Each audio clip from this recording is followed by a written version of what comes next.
So today I am about to replace the mechanical fuel filter and the thermostat.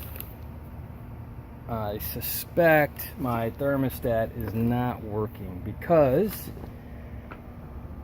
the motor's been getting really hot. I believe I have an issue with vapor lock. So the fuel line, I put this filter in here so I could see. It tends to dry out after about 10 minutes.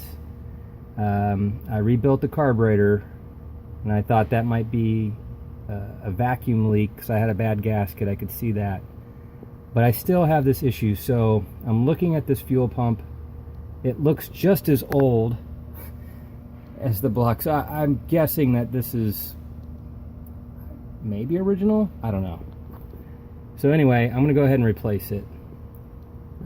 Because I don't think it's working efficiently, but on top of that, I think it's overheating because the thermostat, and I checked this out, the thermostat does not appear to open up.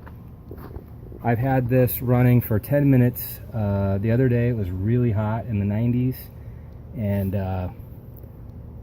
I opened the cap. I mean, it never dropped. So I'm not really sure. But it does not look like this thermostat's been off anytime recently. So I'm going to go ahead and just replace it. So I've got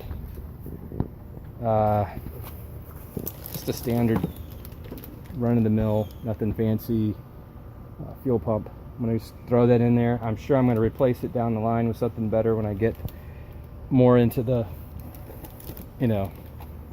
project.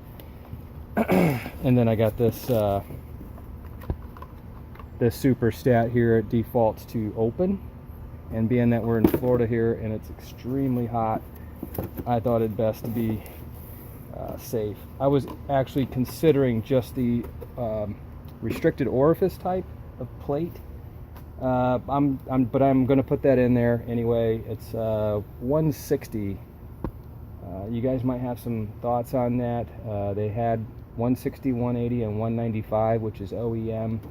But it is just extremely hot here, and I thought it can't hurt to at least just drop down to 160 and see what happens. But I'm really nervous about this overheating issue.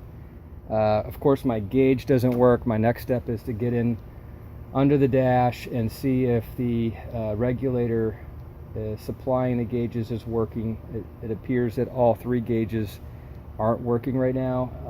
I'm going to assume that it's more likely a problem at the gauge than it is the wiring to each of the three different sensors, or the sensors themselves. Oil sending, I mean, everything here is old. I mean, I'm lucky that everything's working good, but at the same time I know I'm going to need to replace a lot of crap. So anyway, this is just a little before preview. I'll do a follow-up video after I replace this stuff and let you know how it went. Obviously, I'm not making how-to videos here. I'm just video logging what I'm doing, my little project. I look forward to any comments. If anybody's got any insight I should have done, or maybe want to do this, feel free to chime in. But right now I'm just trying to work my way through these little problems I've got. And this, I believe it's a vapor lock issue. If anybody has any opinion on that, after about 10 or 15 minutes, I notice it seems like the float bowl is low and that the carburetor's starving for fuel. If I pour fuel into the breather tubes here, I can drive another 5-10 miles. I've made it home, so I'm not really sure what to make of that, but I do know that it appears, and that's what I'm thinking, it's a combination. There's a hot running engine, and maybe this old fuel filter's got either clogged valves, or the diaphragm's wearing. It's just trying too hard